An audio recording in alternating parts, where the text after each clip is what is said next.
Bonjour, voilà un exercice. Alors celui-là il est déjà complètement fait. On vous demande juste de rajouter les opérations. Alors pourquoi faire un exercice qui paraît aussi simple?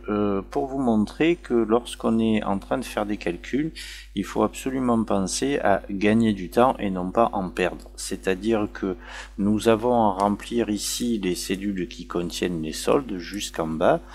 Ici, avoir le bilan du mois, point de vue des recettes, des dépenses, le bilan général et le solde du mois qui doit faire intervenir le solde précédent.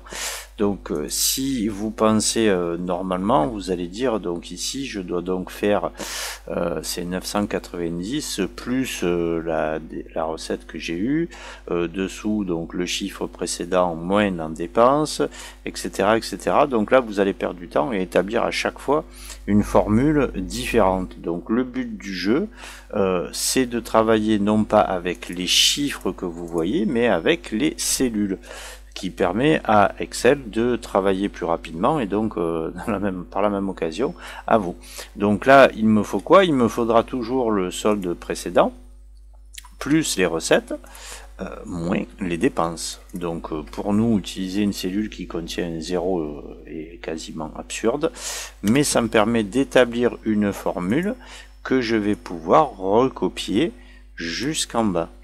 Et ce, quel que soit le tableau que vous avez à faire, on aurait pu même construire ce tableau sans avoir aucun chiffre, mais juste établir des formules qui font référence à des cellules. N'oubliez pas qu'Excel travaille avec des cellules et pas de chiffres.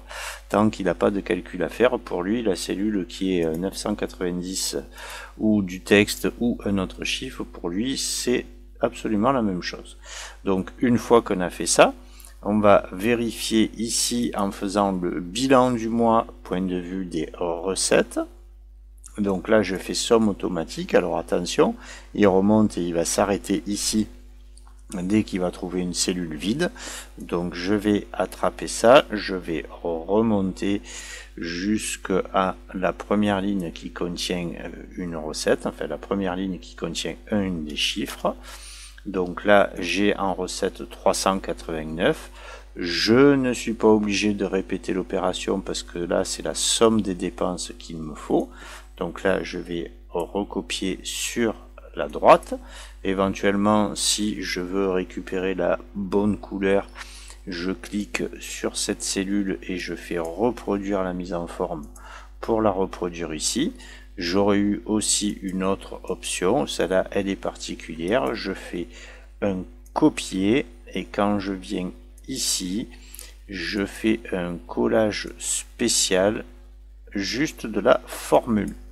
Voilà, donc ça me permet, si vous voulez, d'avoir la formule et pas de perdre d'avoir le grisé, ne pas perdre le blanc. Je suis quand même obligé d'utiliser reproduire la mise en forme, puisque j'ai vraisemblablement un séparateur de milliers que je n'avais pas ici. Voilà, ici j'ai donc quoi? Le bilan du mois, eh ben, ça va être les recettes moins les dépenses. Voilà, moins 121. Et le bilan du mois, ça va être quoi?